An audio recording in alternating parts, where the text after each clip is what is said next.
Até que o inconsciente se torne consciente, ele dirigirá sua vida, e você o chamará de destino. Você já se perguntou por que deseja o que deseja? Talvez você queira mais dinheiro, mais amor, mais reconhecimento. Mas, de onde vem esse desejo? Ele é seu mesmo? Ou será apenas um eco, um sussurro antigo, vindo de algum lugar obscuro dentro de você? Carl Jung nos alertou. Até que o inconsciente se torne consciente, ele dirigirá sua vida e você o chamará de destino. Essa frase não é apenas filosófica, ela é um aviso. O que você chama de vontade própria pode ser apenas um reflexo inconsciente. Um programa rodando em segundo plano, sem que você perceba. Muitos vivem com a sensação de que estão fazendo escolhas livres, mas no fundo, estão apenas reagindo a feridas não resolvidas. A imagem é a de uma neblina psíquica. Você caminha, mas não enxerga claramente para onde está indo. Lá no fundo, são impulsos não reconhecidos, traumas encobertos e emoções suprimidas que seguram as rédeas. E quanto mais você tenta se afastar do desejo, mais ele se disfarça. Ele veste a roupa da ambição, da carência, do amor, do controle. E assim, seguimos, querendo, buscando, correndo atrás de coisas que, muitas vezes, nem são nossas de verdade. Mas e se o desejo não for o problema? E se ele for, na verdade, a linguagem da alma tentando nos mostrar o caminho de volta para casa? É sobre isso que vamos falar. O desejo como bússola, como força criativa, como caminho de individuação, mas também como prisão, se não for compreendido. Se você já sentiu que está repetindo ciclos, se pergunta por que atrai sempre os mesmos tipos de pessoas, ou se sente um vazio mesmo depois de alcançar metas, então, talvez seja a hora de olhar para dentro, não para fora, porque como Jung disse, quem olha para fora, sonha, quem olha para dentro, desperta. Agora, vamos começar essa jornada. Uma jornada pelo território mais desconhecido de todos, você mesmo. Dentro de cada desejo existe uma mensagem, uma voz antiga, ancestral. O desejo, ao contrário do que muitos pensam, não é inimigo da razão. Ele é linguagem, um código simbólico, uma tentativa da alma de ser ouvida. Não se trata de desejos fabricados pela cultura do consumo. Estamos falando de outra coisa, algo mais profundo. A força que move o ser humano desde o princípio. O anseio de conexão, de pertencimento, de reconhecimento. Eros, ou Eros, como potência original, é essa força vital que impulsiona a vida. Ele não é pornografia, não é compulsão. É o impulso criador que nos move a tocar, a ser tocado, a ver e ser vistos. Quando olhamos para um bebê que chora ao não receber atenção, já vemos ali o primeiro sinal do desejo de ser reconhecido. Mas o que acontece quando esse desejo é reprimido? Quando não somos ouvidos, nem vistos? Ele não desaparece, apenas se transforma. Entra na sombra.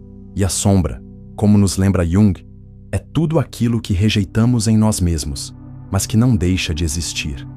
Quando não reconhecemos o desejo, ele encontra caminhos ocultos para se manifestar. Ele molda nossas decisões, influencia as pessoas que escolhemos, sabota relacionamentos, assume formas distorcidas, vícios, compulsões, idealizações. Quantas vezes você já quis algo intensamente, mas depois percebeu que não era bem aquilo? Ou pior, que estava tentando preencher um vazio que não sabia nomear. O desejo, quando nasce da carência, fala de uma sede profunda, a sede de ser tocado por uma presença verdadeira, de ser reconhecido sem a necessidade de provar valor. E se não damos espaço para essa sede se expressar conscientemente, ela se infiltra por frestas, ataca de surpresa, confunde. Ouvir o desejo não é ceder a ele cegamente, é escutá-lo com atenção, é entender o que ele está tentando dizer, porque talvez, no fundo, o desejo não esteja apontando para algo fora de você. Talvez ele esteja apenas tentando levá-lo de volta para si mesmo. Desde muito cedo, aprendemos a vestir máscaras, a mostrar aquilo que é socialmente aceito e esconder o que parece inadequado. Esse mecanismo nos protege, sim, mas também nos fragmenta. A persona, conceito central na psicologia de Jung, é essa máscara que apresentamos ao mundo. É funcional, permite que trabalhemos, que nos relacionemos, que convivamos. Mas ela não é quem realmente somos. É uma versão adaptada, editada, podada. E quanto mais distante a persona está da nossa essência, maior é o conflito interno. Surge então a fragmentação, uma divisão silenciosa entre o que se sente e o que se mostra. A alegria exibida no rosto não corresponde à tristeza no peito. O orgulho no discurso esconde a insegurança. A força aparente encobre o medo não admitido, mas o inconsciente não aceita ser ignorado. Ele se infiltra, ele reage. A sombra, composta por tudo aquilo que negamos em nós mesmos, ganha força justamente no silêncio. Ela aparece nos sonhos, nas paixões arrebatadoras, nos impulsos que não conseguimos explicar. É como se algo dentro de nós exigisse ser reconhecido, exigisse ser incluído. Jung foi claro. Tudo que é negado ganha poder oculto. Quanto mais você tenta esconder uma parte de si, mais ela encontra maneiras de aparecer. Às vezes, em momentos inoportunos. Outras, em escolhas que parecem inexplicáveis. O que chamamos de comportamento impulsivo pode ser, na verdade, um grito do inconsciente, uma tentativa desesperada de equilibrar a balança interna. Vivemos entre a persona e a sombra, entre o que queremos parecer e o que realmente somos. E essa tensão constante rouba nossa energia vital. Não é à toa que tantos se sentem exaustos, sem razão aparente. O esforço de manter uma imagem é alto, e a dívida emocional que deixamos acumulando no porão da psique, uma hora cobra seu preço. Enquanto a fragmentação continuar, a paz interna será sempre provisória. Porque a verdadeira liberdade começa quando reconhecemos que há mais de uma voz dentro de nós, e que todas merecem ser ouvidas. Muitos acreditam que controlar tudo ao redor é sinal de força. Mas, na verdade, essa obsessão pelo controle frequentemente esconde um caos interno, uma tentativa de compensar a desordem emocional com rigidez externa. O controle é sedutor.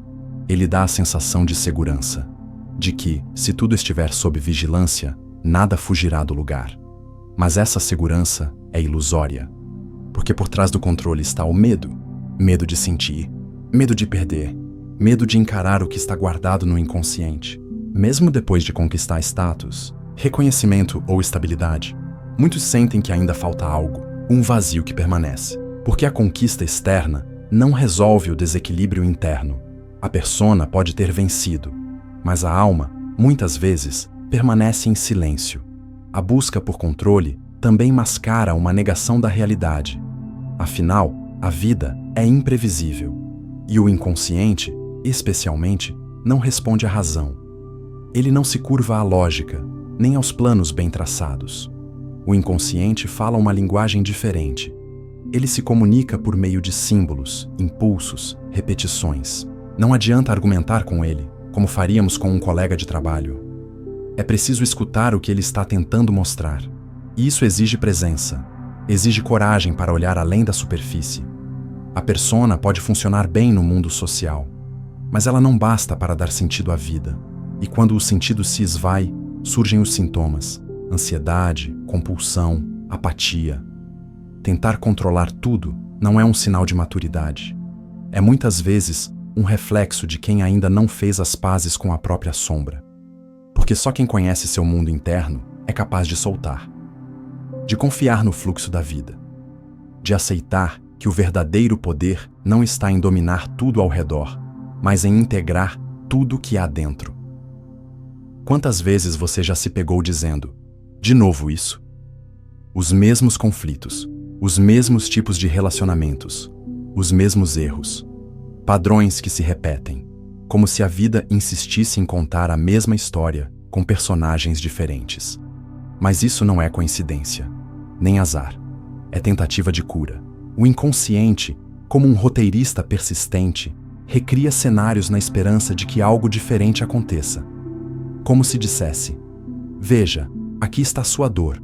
Vai ignorá-la mais uma vez? Esses ciclos não são castigos, são convites.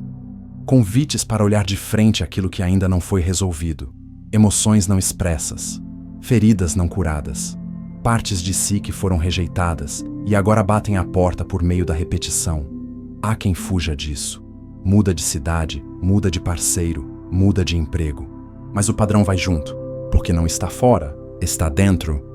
A verdade é que para muitos, o sofrimento repetitivo é mais confortável do que o desconhecido.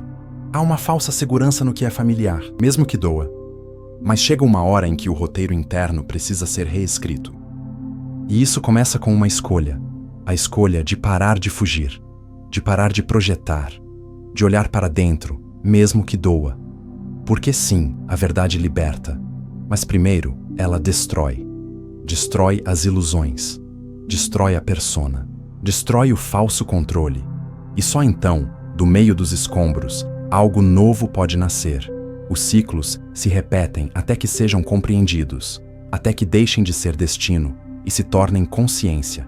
E é a partir dessa consciência que começa a verdadeira transformação. O desejo tem má reputação. Muitas vezes é associado à fraqueza, à carência, ao descontrole. Mas isso revela mais sobre a cultura do que sobre o próprio desejo. Eros, esse princípio ativo que pulsa em cada ser humano, é uma energia vital. É o impulso que levanta civilizações, que move paixões, que cria obras de arte e ideias revolucionárias. É ele que nos conecta com o ato de viver plenamente. Mas, quando confundido com necessidade ou prazer superficial, perde seu brilho. Eros não é o desejo fugaz.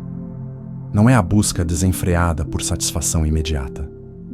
Ele é a força por trás da vontade de criar, de transformar, de transcender. Quando essa energia é reprimida, ela não desaparece.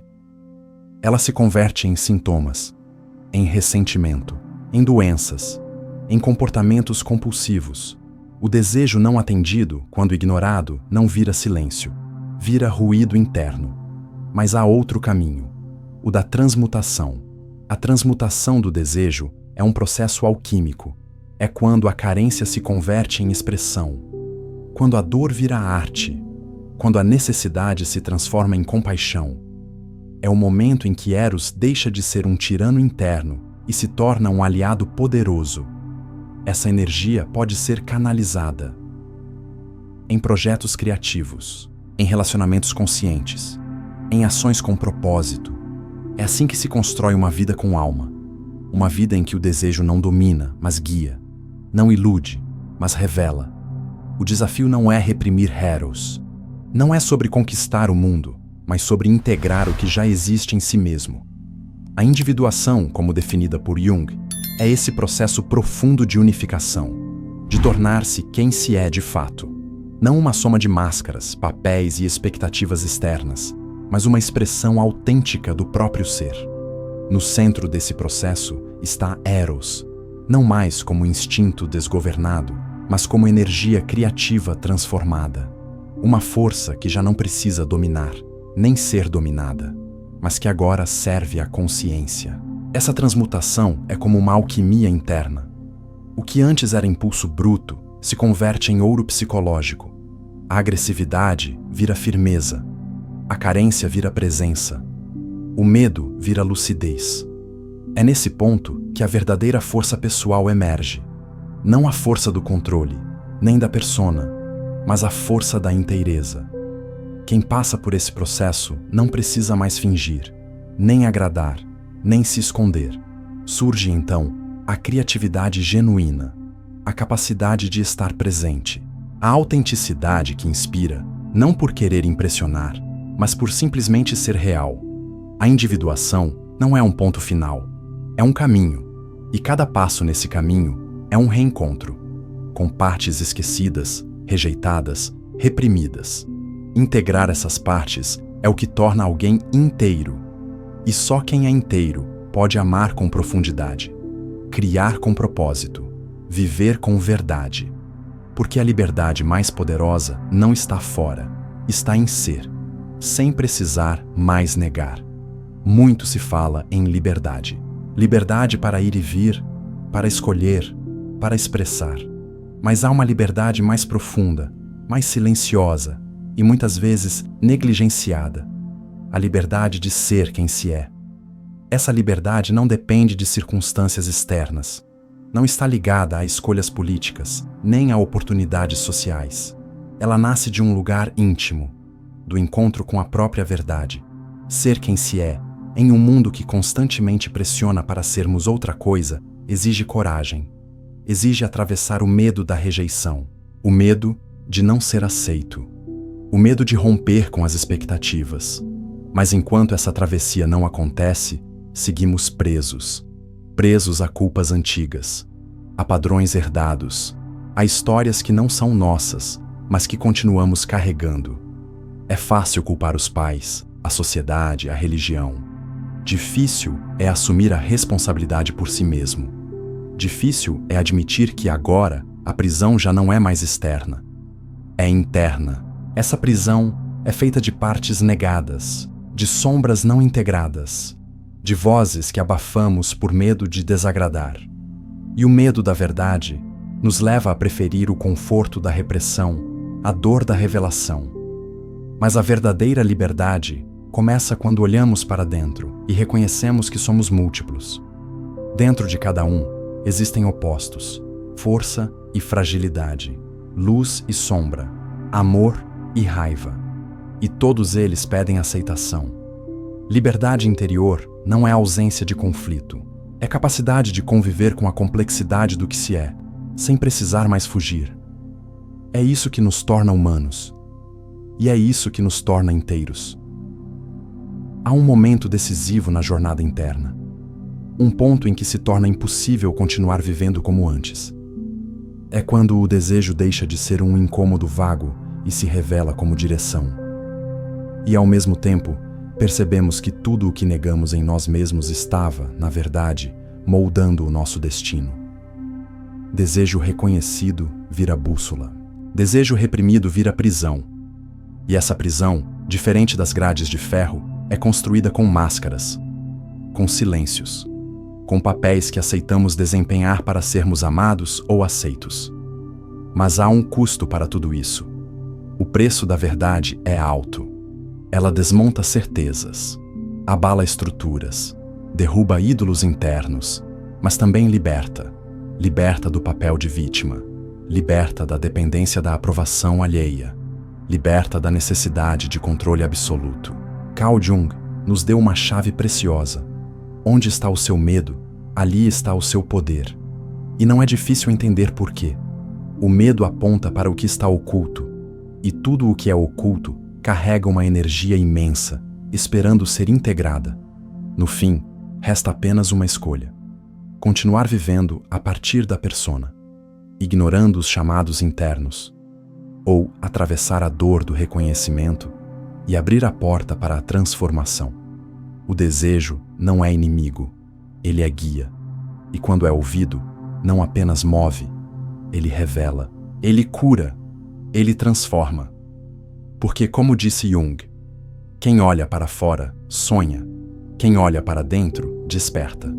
E talvez, hoje, esse despertar esteja mais próximo do que você imagina. Se essa mensagem tocou algo em você, considere se inscrever no canal e compartilhe nos comentários. Qual desejo você tem evitado reconhecer? Sua resposta pode inspirar outros nessa mesma jornada de despertar.